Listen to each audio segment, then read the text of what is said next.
Pour le premier article de notre credo, nous disons « Je crois en Dieu, le Père Tout-Puissant, Créateur du ciel et de la terre ». C'est en cette toute petite phrase que sont contenues de très nombreuses vérités. La première vérité, celle de l'existence de Dieu. La seconde, celle de sa nature et de ses attributs. La troisième, celle de sa vie intime, intérieure, que l'on appelle la Sainte Trinité. Et la quatrième, celle de sa toute-puissance, par laquelle il a tout créé. Je crois en Dieu, le Père Tout-Puissant, Créateur du ciel et de la terre. Mais d'abord donc, qu'est-ce que Dieu ? Dieu est un esprit éternel, infiniment parfait, créateur et maître de toutes choses. Avant même de développer cette définition, il convient de se demander, mais est-ce que Dieu existe vraiment ? Car pourquoi parler de Dieu si Dieu n'existe pas ? Ce serait parler d'une chimère dans ce cas. Donc la première question que nous nous posons est de savoir si Dieu existe vraiment. À cette question, il faut répondre que oui, Dieu existe. Nous le croyons, mais aussi nous le savons. Nous le croyons parce que Dieu lui-même s'est révélé. Nous le savons parce que nous pouvons le démontrer.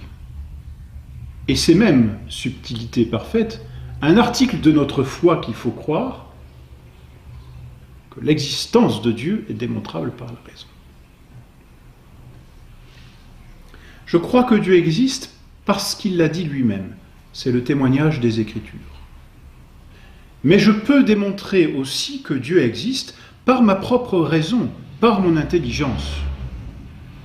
Ces preuves de l'existence de Dieu se ramènent en général à 5 voies. Plus ou moins compliquées, plus ou moins difficiles à élaborer, mais qui partent toutes d'un constat, c'est que les choses qui nous entourent existent. Il y a des choses qui existent, et toutes ces choses qui existent sont, puis disparaissent. Un jour n'ont pas été, et un jour ont été. Chacun d'entre nous, nous pouvons le dire, n'est pas le maître de sa propre existence, puisqu'un jour nous n'étions pas. Comment pouvions-nous être maîtres de nous-mêmes si un jour nous n'étions pas ? Et comment pouvons dire que nous sommes maîtres de notre propre existence, puisqu'un jour nous disparaîtrons ? Notre existence ne tient qu'à un fil, et nous ne sommes pas les maîtres. Et ainsi de toutes les choses qui nous entourent, et particulièrement de toutes ces choses matérielles qui sont corruptibles, et dont l'existence est donc très ténue. On dit qu'elle est contingente. Elle est contingente, c'est-à-dire qu'elle existe, mais qu'elle pourrait très bien ne pas exister. La chose n'a pas en elle-même sa nécessité d'exister et de toujours exister. Une chose contingente s'oppose à une chose nécessaire. Une chose contingente existe, mais pourrait très bien ne pas exister, comme chacun d'entre nous. Une chose nécessaire existe et ne peut pas faire autrement que d'exister. Or, vous comprenez que toutes les choses contingentes, n'ayant pas en elles-mêmes leur propre nécessité d'exister, nécessitent une chose nécessaire qui les fasse exister. Que veut-on dire par là ? C'est qu'une chose contingente, n'ayant pas par elle-même sa propre raison d'exister, ne peut pas se donner l'existence. Il lui faut donc un être nécessaire qui lui donne l'existence. Ou bien vous me direz, un autre être contingent. Mais cet être contingent, de qui va-t-il tenir son existence ? D'un autre être contingent. Mais on ne peut pas remonter à l'infini. Ça n'a pas de sens. Car si tout est contingent, un jour, tout aurait pu ne pas exister. Et comment alors ce qui existe aujourd'hui existe, puisque tout aurait pu ne pas exister ? Il faut bien une cause de cette existence, et qui soit nécessaire en elle-même, c'est-à-dire qui est en elle-même la cause d'exister, qui soit à elle-même sa propre existence. C'est ce que l'on appelle Dieu. Dieu est donc cet être qui existe par lui-même, qui a en lui-même la raison de son existence, qui est à lui-même sa propre existence, et qui existe finalement de façon nécessaire, c'est-à-dire qui ne peut pas ne pas exister. C'est Dieu.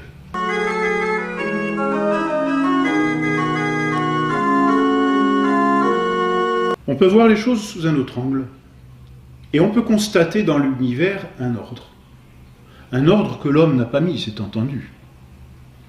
Les millions d'étoiles, les millions d'astres, les simples planètes même qui gravitent autour du Soleil, avec une constance et une régularité incroyables, et ce, depuis des milliards d'années, défiant même, si l'on pouvait dire, toute la technique des hommes, cet ordre donc de l'univers que l'on aperçoit. Ou plus proche de nous encore, l'ordre qui existe dans la nature et dans les différents règnes de la nature, que ce soit dans les règnes végétaux ou dans les règnes animaux, ce que l'on appelle l'écosystème.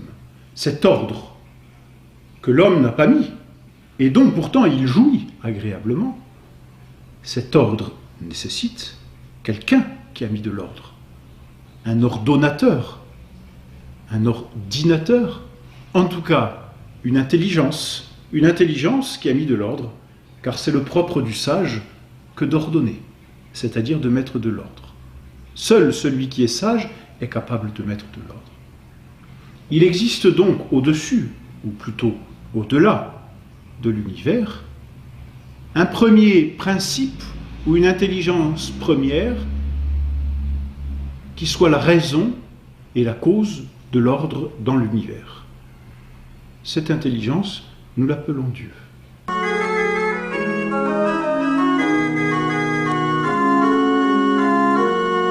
C'est une autre façon de partir de ce que nous constatons, car cela nous ne pouvons pas le nier, et de remonter à travers ce que nous constatons vers une première cause que l'on appelle Dieu. Même Limpy Voltaire disait « Je ne puis concevoir que cette horloge, en parlant de l'univers, fonctionne et n'est point d'horloger. » On montre par là donc que Dieu existe. Et du reste, saint Paul lui-même dit « Ils sont sans excuse ceux qui n'ont pas voulu voir Dieu dans la création. » Parce que tout parle de Dieu, c'est-à-dire tout nous dit dans la création que Dieu existe. De la même façon que lorsque l'on contemple une galerie d'œuvres d'art ou de peinture, on ne peut pas s'empêcher de dire, en regardant cette peinture, mais il y a un auteur derrière cette peinture. Il y a un créateur de cet art. Qui est-ce? Qui a donc peint ce tableau? Qui a donc réalisé cette sculpture? Nous ne serions pas capables de nous répondre mutuellement, mais personne. Elle s'est faite toute seule. Cela n'a pas de sens. Et nous nous disons, mais il se moque de nous. Cette statue n'a pas pu se faire tout seul. Ce tableau, cette œuvre d'art, cette peinture a nécessairement un artisan. Ce meuble avec lequel je vis, ce lit, ce matelas, cette chandelle qui m'éclaire, cette montre qui me donne l'heure, a nécessairement un artisan.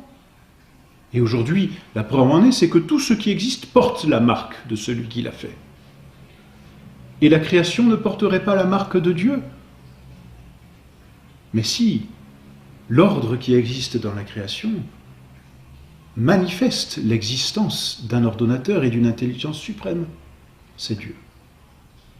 Du reste, une autre preuve que l'on qualifierait plutôt de morale consiste à dire que l'unanimité des peuples ont reconnu l'existence, au moins d'une créature suprême et supérieure qu'ils ont appelée Dieu à leur façon, dont ils se sont peut-être fait une conception différente selon les peuples. Mais si l'on regarde dans l'Antiquité, si l'on regarde dans les civilisations les plus antiques, il y a toujours eu la reconnaissance d'un Dieu, ou de plusieurs dieux, mais au moins d'une créature suprême et ordonnatrice de tout. Ou alors on peut trouver encore une autre preuve en nous-mêmes, une preuve encore d'ordre moral. Nous sentons en nous-mêmes qu'il y a une loi qui est inscrite, et que l'on appelle la loi naturelle. et nous y reviendrons bien plus tard. Cette loi naturelle qui nous parle instinctivement, par exemple, un enfant sait instinctivement que lorsqu'il a menti à ses parents, il a fait une œuvre mauvaise.